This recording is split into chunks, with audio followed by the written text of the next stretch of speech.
Chinese scientist who shipped deadly pathogens to Wuhan held 2 patents. Documents withheld in case possibly related to espionage, biological warfare. Lloyd Billingsley. June 26, 2021. Updated, June 27, 2021. Commentary. The high-profile scientist who was fired from Canada's top infectious disease lab collaborated with Chinese government scientists on inventions registered in Beijing, but closely related to her federal job, reports National Post reporter Tom Blackwell. Zhongguo Qiu was a long-time federal civil servant when the patents were registered in 2017 and 2019 for innovations related to the Ebola and Marburg viruses, key focuses of her work at Winnipeg's National Microbiology Laboratory, NML, according to Blackwell's article.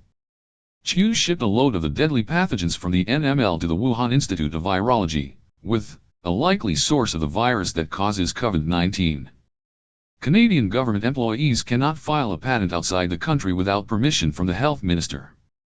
The Public Health Agency of Canada, PHAC, refused to disclose whether Qiu had obtained such permission and whether the PHAC was even aware of the patents. The whereabouts of Qi and her husband Keding Chang are unknown, and the Royal Canadian Mounted Police, RCMP, will not disclose if they know where they are. As CTV News reports, PHAC President Ian Stewart refused to provide further paperwork containing more details related to why scientists Zhongguo Qiu and her husband, Keding Chang, were removed from NML in July 2019 and then later fired by the agency. Canadian officials called it a policy breach, but others see a case of espionage related to biological warfare. The main culprit behind the breach is Qiu, according to China and Viruses, the case of Dr. Zhongguo Qiu, a January 2020 paper from the Beginsada Center for Strategic Studies, BESA. According to the paper, the outstanding Chinese scientist came to Canada for graduate studies in 1996 and until recently headed the Special Pathogens program at the NML. Since 2006, Dr. Qiu has been studying powerful viruses, Ebola most of all, at the NML. The viruses that were surreptitiously shipped from the NML to China include Machapo, Junin, Rift Valley fever, Crimean Congo hemorrhagic fever, and Hendra.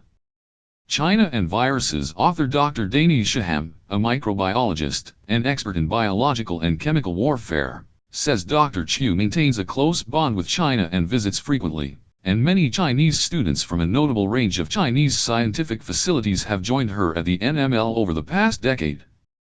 Of those facilities, 4 are believed to be involved in Chinese biological weapons development: the Institute of Military Veterinary, Academy of Military Medical Sciences, Changchun, Center for Disease Control and Prevention, Chengdu Military Region, Wuhan Institute of Virology, Chinese Academy of Sciences, Hebei, and the Institute of Microbiology, Chinese Academy of Sciences, in Beijing.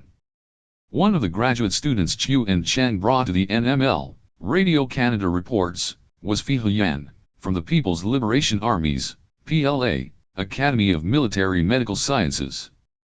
PHAC spokesperson Eric Morissette declined to answer questions about Yan's work at the sensitive Winnipeg lab. Security expert Christian Leprecht of Canada's Royal Military College and Queen's University told Radio Canada that China has a very active, very aggressive, and extremely dangerous bioweapons program. So all the research that's being generated here could easily be reappropriated by the Chinese authorities to advance rather nefarious causes. And it appears that what you might well call Chinese agents infiltrated one of the highest prized national security elements when it comes to biosecurity and biodefense. Qi and Cheng were last seen publicly in February 2020.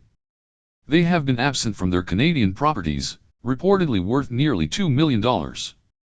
According to former co-workers, Dr. Qiu has bragged about owning a mansion in China.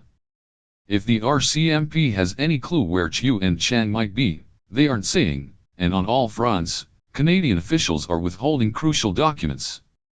Dr. Qi holding Chinese patents should be a cautionary tale, University of Windsor professor Myra Tawfik, a specialist in intellectual property, told the National Post. On the prospect of espionage related to biological warfare, Canadian Health Minister Pathogens claimed, "We will never put Canadians' national security at risk." If Canadians thought their government had already done so, it would hard to blame them. Lloyd Billingsley is the author of Yes Icon, United Fakes of America, Barack M. Up, A Literary Investigation, Hollywood Party, and other books. His articles have appeared in many publications, including Front Page Magazine, City Journal, The Wall Street Journal, and American Greatness. Billingsley serves as a policy fellow with the Independent Institute.